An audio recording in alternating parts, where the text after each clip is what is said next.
Sveiki, Delfi TV žiūrovai, su jumis kaip ir kiekvieną savaitgalį sveikinasi laida Kablys LT ir aš laidos vedėja Aistė. Šiandieną oras mus tikrai lepina, nepaisant to, kad vasara jau pasibaigė ir beliko džiaugtis rudeniu, žvejybos galimybių nuo to tikrai nemažėja ir šiandieną kalbame apie vieną populiariausių žūklių Lietuvoje. Karšių ir kitų žuvų žūklę Dugninė meškerė, didžiausia Lietuvos upėje Nemune. Apie tai mums papasakos jau kartelį kalbintas fiderio meistras ir ne vienų varžybų nugalėtojas Ruslanas Rybakovas. Sveikas, Ruslan. Labą. Matėmės paskutinį kartą su tavimi birželio mėnesį, dabargi jau rugsėjo pati pradžia, praėjo visa vasara, tai pirmiausia papasakok, kaip sekėsi šią vasarą ir ko ypatingas šitas sezonas apskritai. Šitas sezonas ypatingas tuo, kad pats Nemunas, apie kurį kalbėsim, yra labai dėkingas. Ta pačia karšių žūklė, tai turbūt visa Lietuva gaudo Nemune tą karšį sėkmingai, o dabar artėja ruduo, didžiųjų karšių metas. Tai apie tai turbūt ir pabandysim pakalbėti, kad jį dar daugiau jo gaudyti. Praėjusį kartą su tavim kalbėjom apie žūklę komerciniuose tvenkiniuose, dabargi keliamės prie upės. Sakyk, tau pačiam, kokia žūklė yra mielesnė, tekančiam vandens telkinyje? Tai pirmoje vietoje tai yra upė. Upė įdomu, tu žvejoji, tu nežinai, ką pagausi, nežinai, kokią žuvį pagausi, tiksliau. Tai labai įdomu. Ir tas pratekantis vanduo, gal kažkaip upė viskas įdomiau, negu ežere tokia sėsli žvejyba. Kokius vardintų pagrindinius skirtumus žvejybos upėje nuo žvejybos tvenkinyje? Skirtumas tas, kad turbūt yra pagrindinis tas varikliukas visas upės gaudimo, tai kad labai stipri žuvis upėje. Ir jinai daugiausia to adrenalino duoda. Ir turbūt greičiau gali tą žuvį, gal sakyčiau, pagauti upėje negu ežere. Ežere vis tiek jau ta žvejybos sesija turėtų būti ilgesnė, galbūt ilgiau reikėtų jaukinti, laukti žuvies, o upėje viskas greičiau vyksta. Upėje, kaip visi sako, žuvis yra alkanesnė. Jinai ten visą laiką alkana. Ar pavyko per vasarą jau sutikti tų alkanų žuvų upėse? Labai daug. Šiemet labai daug. Ir tų pačių karšių, tai pagrindė, tai mes stengiamės karšių gaudyti upėje. Tai labai sėkmingai gaudėm.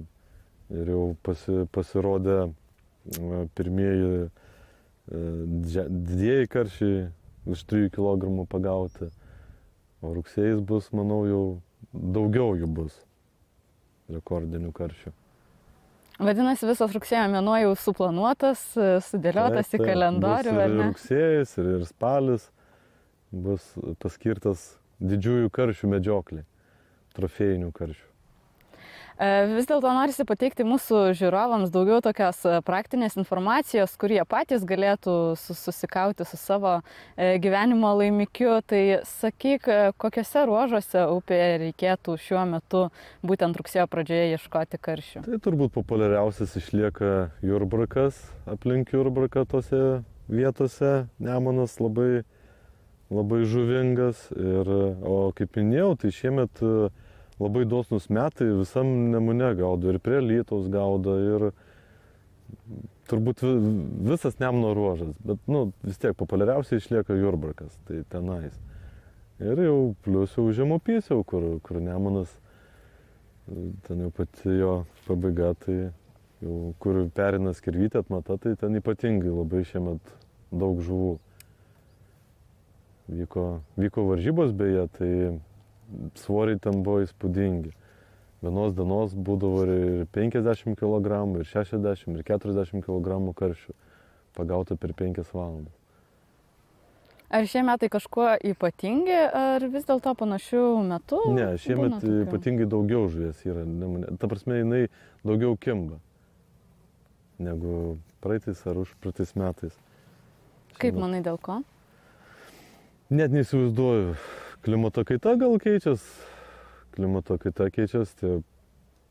tie karšiai gal kažkaip jie sueina į tą Nemuną ir manau, kad verslinė žūklė gal turbūt duoda tą, kad jinai visą apribojimą vidaus telkiniuose, Tai tiesiog žuvies daugėja ir manau, gal taip ir yra. Galbūt dar tas yra, kad žvejai gal taisyklingiau pradeda gaudyti, visus tos procesus geriau atlieka, atsirenka šėryklas, apie ką mes ir pakalbėsim šiandien, jaukus pradeda daugiau darbo įdėti ir duoda tai rezultatus, aš manau. Iš tiesų, turbūt populiariausias Nemuno vietos bus nugultos žvejų ateinančiomis savaitėmis. Ko gero, tikrai jų bus nemažai. Ką daryti tiems meškeriotojams, kurie vis dėlto nori truputėlį vienatvės, nenori jie į tas pačias populiariausias vietas, kaip susiorientuoti, kokiose vietose galima pagauti karšių ir tuo pačiu aš manau, šiek tiek ramiau praleisti. Aš pasikalbu irgi su kolegom sportininkais, tai jie irgi nori tos nuošalesnės vietos, kad ramiai pagaudyti, tai jie tiesiog ieško prie tų pačių populiarių vietų, aplink Jurbarką, prie Alytaus, prie Kauno visur, tai tiesiog važiuoja ir ieško tos vietos. Nemunas didelis, tai su vietom ten problemų nėra, privažiavimų yra daug. Tiesiog reikėtų pasirinkti dar, kad nebūtų labai gal sekli ta atkarpa, dubelių paieškoti, aš manau. Tam, aišku, labai pagelbės echolotai visi ir nesudėtinga surasti tikrai. Vadinasi, reikėtų tiesiog nebijoti pasivaikščioti. Taip, pasivaikščioti ir vietų tikrai ras galima. Kaip manai, kas nulėmė sėkmę būtent karšių žūklėje upėse, į ką labiausiai reikėtų atkreipti dėmesį? Ar tai, kur yra paslaptis? Ar tai brangus įrankiai, ar tai stebuklinga technika? Įrankiai jie tiesiog duoda daugiau žvejų malonumą, tas pats patogumas gal didesnis, gauda vis tiek žvejys ne įranga, tai pirmoje vietoje aš manau, kad jaukas. Reikėtų jauką atsirinkti, tai šiemet labai efektyviai jaukino žuvį, tai geltonas spalva jaukai. Tada jau eina antroje vietoje šėryklų pasirinkimas, kad karšis tokia žuvis, kuri labai baidus šėryklos, tai reikia irgi arba tiesiog, kad srovė jos neneštų, tai atsirinkti tą šėryklą tinkamą. Šėryklos turi būti didelės, karšiai migruoja, tiesiog nemigruoja, o būna jie dideliais būriais, tai labai reikia daug jauko jiem. Jauko sudamas dalis, tai tie patys gyvi masalai, musės lerva, uodo truklio lerva. Uodo truklio lerva tai pirmoje vietoje. Tai iškart rekomenduoju žvejams, tai turėtų su savim uodo truklio lervą. Kitaip vadinamas matelis yra. Tai čia yra numeris 1. Slieko turėti būtinai reikia ir didesnį kiekį, kad privilioti jį. Matau, kad tu turi visą kalną iš tiesų masalų ir turi mums ką parodyti, tai gal galėtum papasakoti plačiau, kągi mes čia matome ir ką iš tikrųjų labiausiai reikėtų atkreipti dėmesį. Taigi, tai bus, kaip ir minėjau, kad šių metų yra akcentas geltonas spalva, tai rinkitės kuo geltonesnį jauką. Pabandykit pasikonsultuoti parduotuvėse, kad tiktų upiai, kad jisai būtų sunkus, kad karšiui tiktų. O pirmoje vietoje tai sakau, tai yra spalva, geltona spalva. Nebūtinai būtent šio gamintojo, galima ir kitų gamintojų pasirinkti. Toliau eina džiuvėsis, labai tinka karšiui, geltona spalva vilioja jį, ant dugno pasiskleidžia. Ir jau sekantis eina priedai. Karamelė labai karšiai patinka. Galima biškį vanilės dėti jam. Na ir kas jau labai nori paimprovizuoti, tai yra visokie saldikliai. Karšiai priedai. Labai irgi efektyvus, labai gerai veikia jie. Na ir aromos, skystos vadinamos, užpilamos. Tai irgi jeigu matot, kad nevilioja jaukas, tai galite tiesiog biškį į bliūdelį įpilti skystos aromos ir tiesiog į šėryklą pakumščiuoti ir mėginti. Dažniausiai tai irgi suveikia. Jaukas karšiui turi būti sunkus, stambios dalis, kad užkliūtų už akmenukų visi stambesni grūdeliai ir kad jisai ateitų į tą vietą. Ir būtinai geltonas. Šėryklos turėtų būti pradiniam šėrimui tai kuo didesnės, kad kuo daugiau jauko įmesti į vandenį, o po to jau reikia rinktis, kad jinai stovėtų, būna su tokiais ragiukais šėryklos, kad jos neridentų srovėje. Nes karšis jau kai pradeda maitintis, tai jis jau nelabai baiminas šėryklos. Upėje aš naudoju visą laiką metalinę. Kažkaip gal stabiliau stovi, ta jauka gal kitaip atiduoda ir netaip srovė neša. Pavadėlį aš renkuosi upėje tai nuo metro ilgio, nuo metro ir iki 1,50 m, priklausomai kaip elgiasi žuvis. Būna, kad karšis tiesiog maitinasi ir srovėje mažas detalytės renka, tai jam tada įsplevasuoja kabliukas kuo ilgesnis ir keli matiliukai vadinami uždėti arba kokštelis matiliaus ir kabliukai. Manau, kiekvienas jau atsirenkęs pagal save turėtų kabliukus, forma, dydis. Bet pavadėlis tai būtinai turi būti nuo metro ilgio, netrumpesnis upėje gaudant karšius. Sistemėlė būtų paprasta, inline vadinama, tai va kaip tik yra surišta mano valo, labai paprastai rišasi, tai kilpelė, galas dar dedamas toks guma vadinama, fidergamas, prie kurio tvirtinasi pavadėlis, greita jungtis vadinama ir plus dar jinai amortizuoja. Bet turbūt gal monovalui nelabai nereikalinga, bet galite ir užsidėti. Ir atvadėlis, prie kurio kabinasi šėrykla ir va taip jinai slankioja. Tai va, jinai tai va gražiai va juda visa sistema. Čia pavadėlis kabinasi ant galo ir karščio kibimą rodo kuo puikiausiai.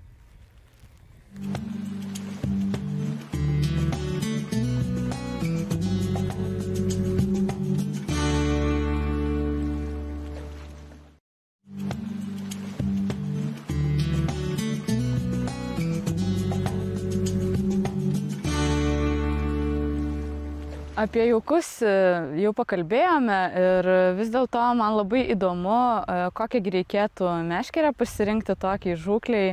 Ar būtinai reikia brangaus meškerykočio, kaip vis dėlto esame pratę kalbėti, kad karpinių žuvų žūklė yra brangus užsiėmimas, ar pakaktų ir kažko paprastesnio? Karšiui ir nemune, tai aš siūlyčiau netrumpesnę meškerę kaip 3,90 ilgio. Pats aš labai mėgstu 4,20 ilgio. Vadinama 14 pėdų meškerė, jos užmetimas turėtų būti nuo 100 gramų ir galbūt netgi galingesnė. Šita būtent meškerė yra 145 gramų, automatiškai rite rinkčiausi jau didesnę karšių žūkliai, nes vis tiek karšiai nemune labai stiprus, galingi, ten vidutinis svoris turbūt pas jos 2 kg, tai galinga žuvis, galinga rite. O meškerė tinka turbūt neakcentuokim ten tos kainos, tai ten tinka ir svarbu, kad būtų jinai netrumpesnė kaip 3,90 ilgio. O pliusas būtų, kad būtų 4,20 ilgio, tai Nemunas turi pas mus tas vadinamas brofkės, tokie šlaiteliai. Tai labai patogu su ilga meškerė jį tiesiog iškelti per tą šlaitelį. Tai irgi būtų labai didelis pliusas žvejui su ilgesnė meškerė gaudant nemune. Kokį reikėtų pasirinkti valą šiai žūkliai? Valas turbūt net monovalas, paprastas monovalas, tai būtų ir geriausia, nes dabar prasidėjo tie lietus visi, tai pradeda po biškį nešti žolytę nemune, tai pintas valas labai tiesiog nešas ant jo žolės, tai su monovalu būtų paprasčiau. Ir jisai amortizuoja žuvį labai gerai, ją lengviau ištraukti yra.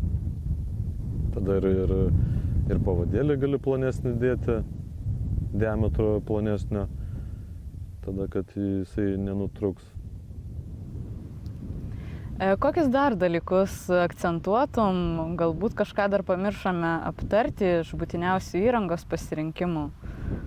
Įrangos tai labai norėtus, kad žvejai naudotų skiaurės, vadinamas tinkleliu žuvį laikyti 4 metrų.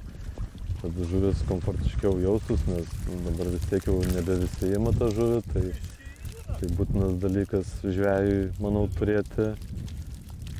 O iš kitų, iš ko mes dar net kalbėjom, tai tiesiog sėkmės. Kad jau prakalbame apie sėkmę, ar vis dėlto manai, kad čia labiau sėkmės dalykas, ar technikos sugebėjimų ir kantrybės? Būna ir sėkmės. Tiesiog galima pataikyti ant to momento, kai karšis labai puikiai maitinasi, o karšis tokia žuvis, kuri maitinasi ir dieną, ir naktį, ir ryte, ir vakare. Nereikia ten jai keltis anksti ryte ir bandyti jį medžioti. Tai tiesiog galima pataikyti ant to momento, kad jisai maitinasi.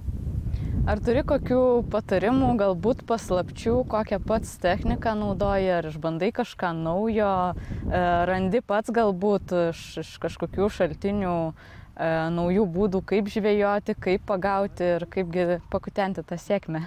Pakutenti sėkmę, tai reikia biškį darbą dėti, tai pirmoje vietoje reikia susirasti galbūt tą tokį dugną, kad nebūtų kažkokių akmenų ar dar kažkokių ar perkritimų, tas vadinamas stalas susirasti ir toks iš kabliukų šių metų, tai bandyti gaudyti ant kieto dugno. Ne ant minkšto dugno, nes šiuo momentu irgi labai karšta vasara buvo, kažkas negerai su to dumblu, jis lyg žydį, lyg girdėjau kalbų, kažkas ne to, tai stengtis išvengti to minkšto dugno ir ieškoti kieto dugno. Na ir aišku, turbūt giliausios vietos, manau, reikėtų ieškoti tam ruože, kuriame gaudys žvėjai. Įsirinkti duobelę, galbūt, vagą surasti, jeigu išeina. Tai dar irgi vienas būtų iš tokių sėkmių, tai tiesiog surasti vagą. Jeigu išeina, dažniausiai būna biški tolokai nuo kranto, bet jeigu suras žvėjys vagą, tai greičiausiai labai sėkmingai gaudys žuvį vagoje. Ką patartum atkreipti dėmesį, kokias oro sąlygas, būtent kokios yra palankiausios karšių žvejybai upėje? Upėje tos sąlygos labai neįtakoja. Dažniausiai, kai būna žvejui geras oras, tai žuviai būna blogas oras. Tai karšiui vis tiek, kad biški būtų apsiniaukę, gal kad tos saulės nebūtų, sakyčiau, tada biški geriau būna. Po lietaus labai gerai, deguonies gauna vanduo. Ir suaktyvėja žuvis, biški srovė atsiranda. Tai tas dar yra irgi labai didelis akcentas Nemune. Jeigu srovė sumažėja, tai automatiškai ir kibimai sumažėja. Nes žuvis yra įpratus maitintis prie srovės. Kai viskas yra nešama, malama, viskas keliama nuo dugno, visi maisto gabaliukai žuviai. Tai va. Kokį paros metu geriausia būtų traukti prie upės? Ar apsimokėtų keliauti tenai tamsiu paros metu? Rudenėjant trofėjiniai karšiai, jie mėgsta maitintis naktį.